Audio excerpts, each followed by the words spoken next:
Hi there. Welcome to the RevOps and Enablement YouTube channel. Does your organization spend way too much time debating the accuracy of its numbers and metrics rather than taking action? Do you spend way too much time reworking and constantly reviewing the calculations that you have in place for all of your metrics? And is there misalignment and frustration across teams such as finance, operations, and go-to-market teams like marketing, sales, and customer success? If that sounds like your organization, it's highly likely that you don't have a well-documented set of metrics. That's what I like to call the metrics dictionary. So what I want to share with you today is the 6 steps that I believe can really help you get consistent metrics in place, alignment across your teams, and then reduce the need for rework and debate going forward. So let's have a look at what you need to do to put a metrics dictionary in place in your organization.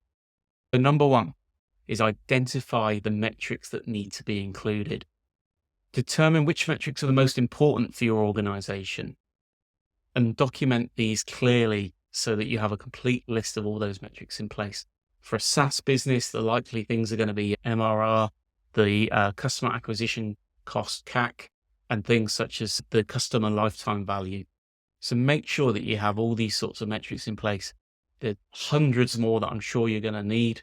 Some of the organizations we work with have up to 300 definitions documented because there's so many different things that they want to make sure there is alignment on across their business. Number 2 is define each of those metrics. Clearly define how each of the metrics is both calculated, so that should include the formula, but also the sources of data that you're using. So again, it removes the debate and misalignment across teams in terms of how metric is actually being defined and calculated. Also make sure that you document all the exclusions that you have, the adjustments that are made in that calculation. So it's really clear, everyone in the organization, exactly how that metric is defined.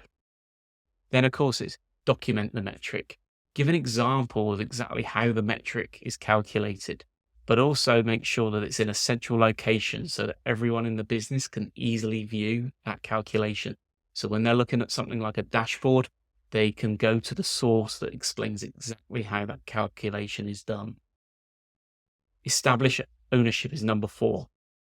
Who in your business owns that calculation? What's that person responsible for in terms of collection of data, the analyzing of data, and the reporting of the metric? And more importantly, are they the source of truth in the organization when needing to look at that metric? Number 5, communicate the metrics dictionary. Make sure that everyone across the organization is really clear around where they can find it, but also why there is a metrics dictionary in your organization.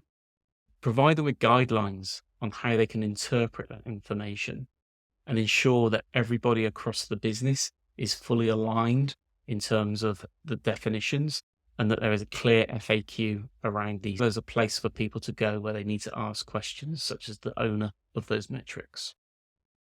And then number 6 is review these things regularly. It's critical that the metrics are reviewed regularly. Obviously, data is always changing in your systems.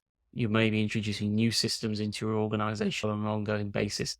So it's critical that definitions are regularly reviewed and updated where required, and of course, communicated out to the wider team. So those are my 6 steps around how you can clearly define and document a set of metrics for your organization. For SaaS businesses, very often, there is no standard metrics. It's open to interpretation. So it's important for organizations to document these things, not just for their internal teams, but also for when they're communicating with the likes of the board. These can help improve decision-making, identify areas of improvement, and help drive business growth for the organization. Now, if you'd like to find out more about these sorts of things, feel free to subscribe to the YouTube channel. But also you can follow us on LinkedIn, where we post lots of blogs, articles, and content around go-to-market, operations, and enablement for an organization. Cheers.